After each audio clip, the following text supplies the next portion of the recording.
Ubora wa Mudathir Yahya na Alan Okello ni kama pia kwenye mchezo wa jana umeongezeka, licha ya kwamba mchezo uliopita walifanya vizuri, wote walifunga, lakini pia Okello alikuwa ameassist. Na huu tofauti unakuja baada ya Yanga kufanya maboresho ama mabadiliko kwenye benchi lao la ufundi. Pengine inaweza ikawa ni moja ya sababu ambayo imepelekea haya ambayo tunayaona kwa hivi sasa katika michezo miwili ambayo wameanza bila mshambuliaji asilia, lakini ni kama hakuna tatizo. Jemedari, kwanza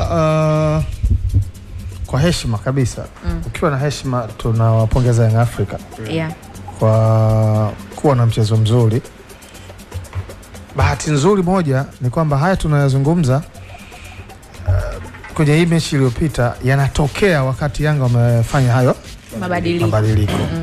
So kwa namna yoyote yana reflect mabadiliko moja kwa moja, na kwa sababu kulikuwa na muda pia wa kufanya mazoezi. Kwa hiyo mtu wowote anaweza akaoanisha kwamba mabadiliko na hali tunayoiona sasa yanakwenda kwa wakati mmoja.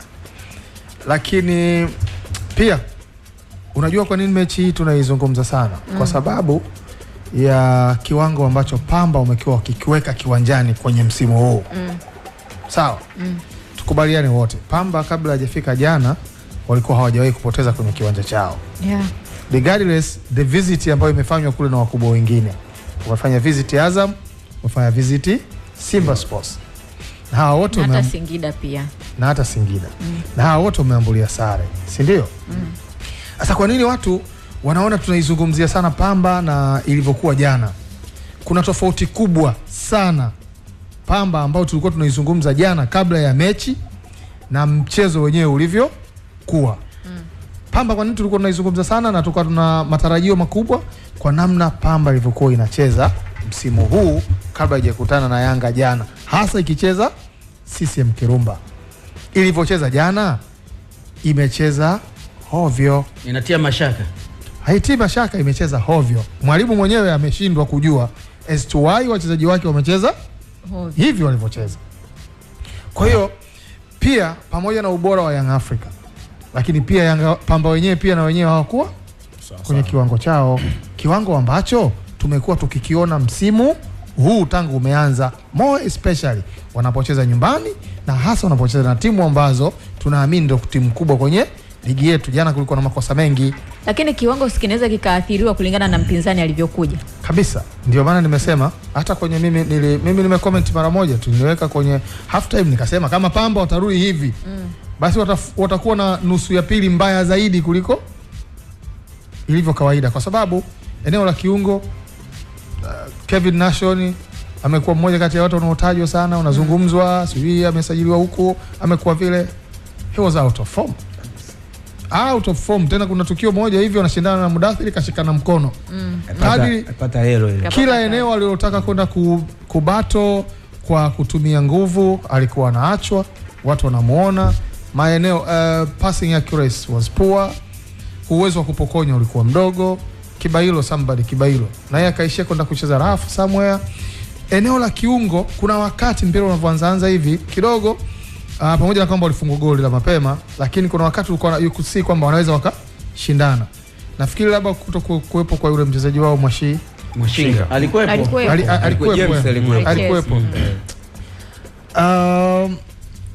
Unaiona Pamba iliyocheza na Azam, unajaribu kuiona Pamba iliyocheza na Singida na mechi zingine, unasema is this the same Pamba? Ni kwa sababu inawezekana Young Africa walifanya study yao vizuri. Nilitoka kusema jana hapa, mwalimu wa Pamba anaamini kwenye matumizi ya nguvu, yani physical fitness.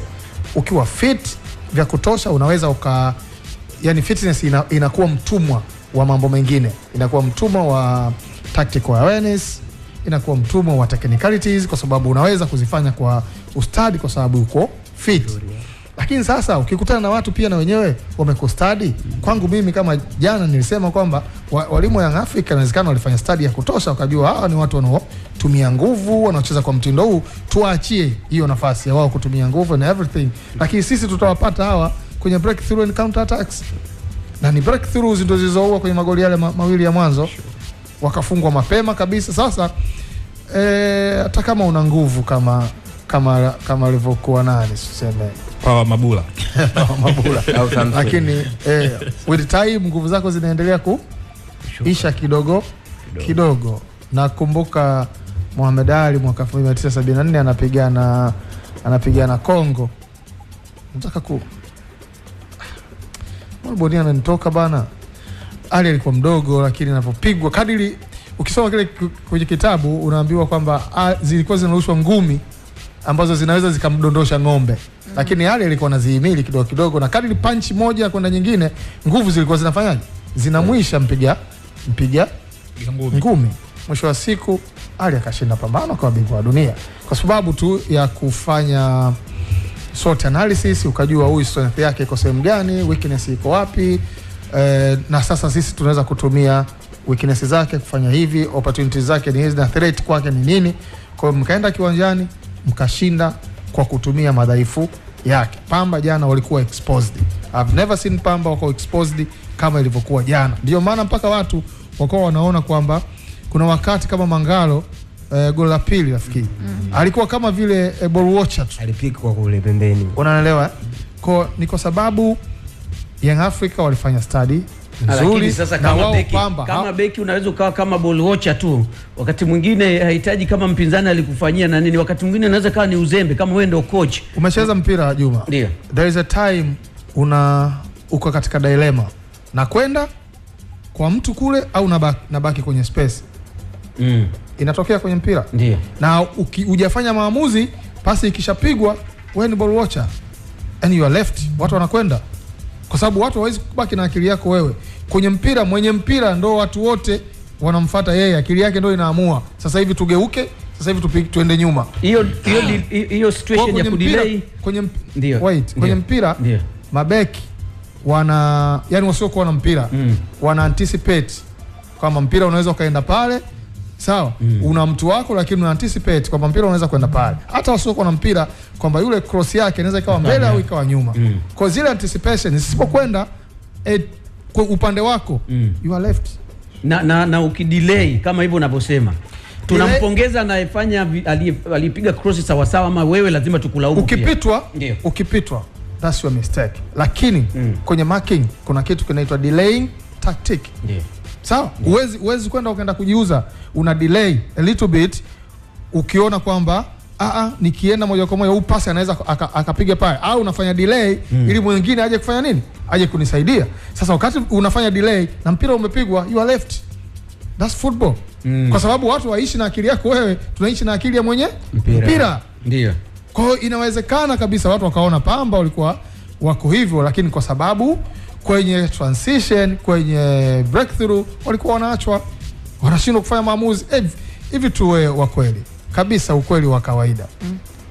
Qualities ya wachezaji wa Pamba na Yanga ni sawa? Hapana. Ni tofauti. That's it. Lakini happens kwenye football. Lakini kitu ambacho Pamba ambacho ningeshindwa kukiona kiwanjani au sikukiona kwa fair enough was that ability ya kupigana kama ambavyo wanafanya. Yes, ambayo wakati mwingine inaweza ikakupunguzia kasi ya watu wale ambao unapambana nao. That's it. Lakini pia Jemedali, ili hiyo ionekane hiyo kwa matumizi ya nguvu zaidi ni kama timu inakaa na mpira. Bwana, nimeambiwa tena George Foreman, nilimsahau George Foreman. Yule bondia.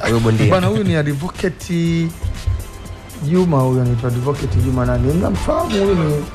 Ni mnazi kidogo wa kule jamaa. Advocate Juma Naso. Okay.